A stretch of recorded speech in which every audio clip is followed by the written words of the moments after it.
Hey guys, welcome back to the next lecture.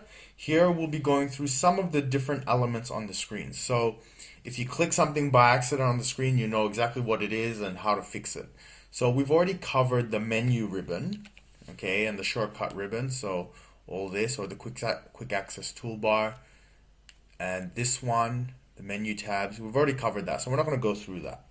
We're going to start with the top right hand corner of the screen, okay?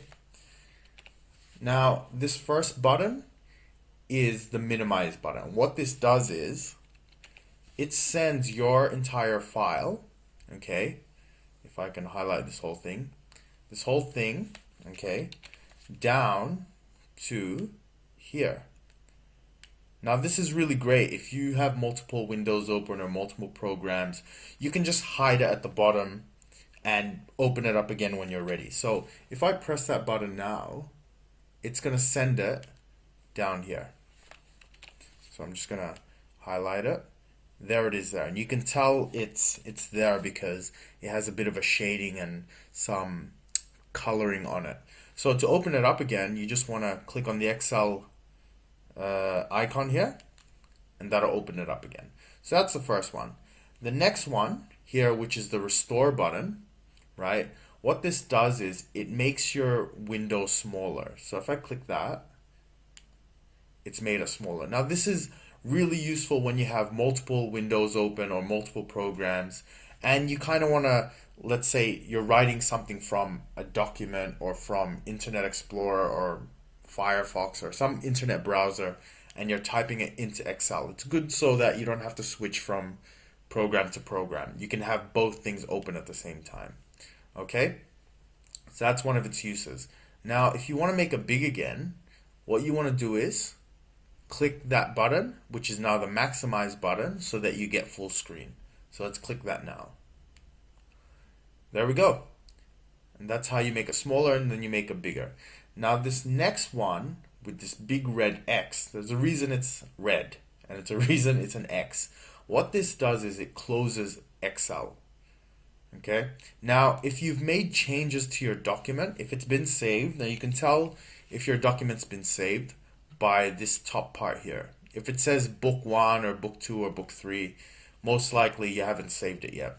Here we've already saved it as page scrolling. So what's going to happen is if I make a change by typing in, let's say Jed, Excel is going to recognize that I made a change. Now it's an updated document.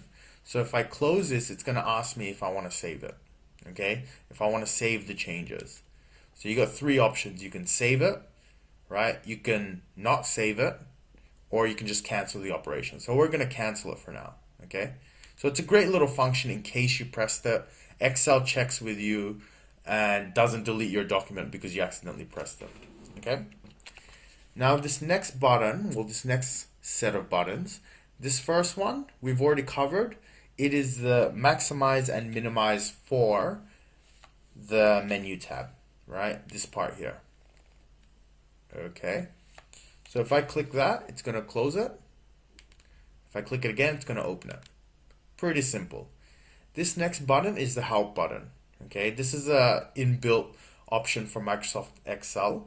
So here you can type in different things. You can look up a lot of documents.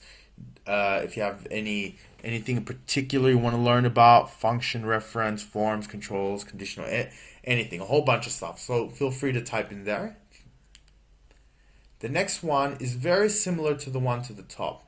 Now, in Excel, in this part here, you can have multiple files open in this part here. Okay, so I'm just going to show you that. It's not important that you know how to do this just yet, but I'm going to show you what I mean. Okay. So imagine you had two documents in here, right? What these buttons do, okay, is control the inner windows. So you won't really need to know this just yet, but it's good to know that it's there, right? So what happens is if I click this, you'll notice that this shoots all the way back up here. Okay, so let's try that. If I maximize, there you go, and it's up there now. Okay, so that's what that's for. it controls the inner windows, okay, your files, whereas this, the top layer, controls Excel itself, okay? The next thing we're going to look at is the bottom, down here. So we've already gone through what the zoom function is. You already know what that is. This next one is your different views that you can use in Excel. Now we'll be covering this a bit later. What this does is it helps you set print margins. It helps you set up your page so that when you print it, it looks right. You can put headers and footers and all these extra things. Okay?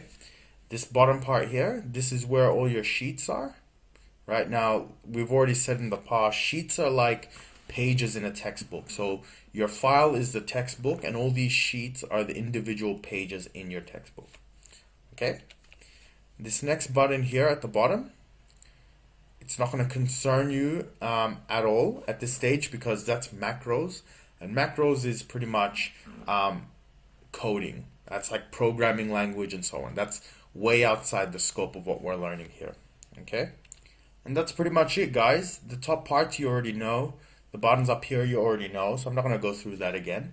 Just wanted to go through some of the different elements. So hope you learned something. I will see you guys next time.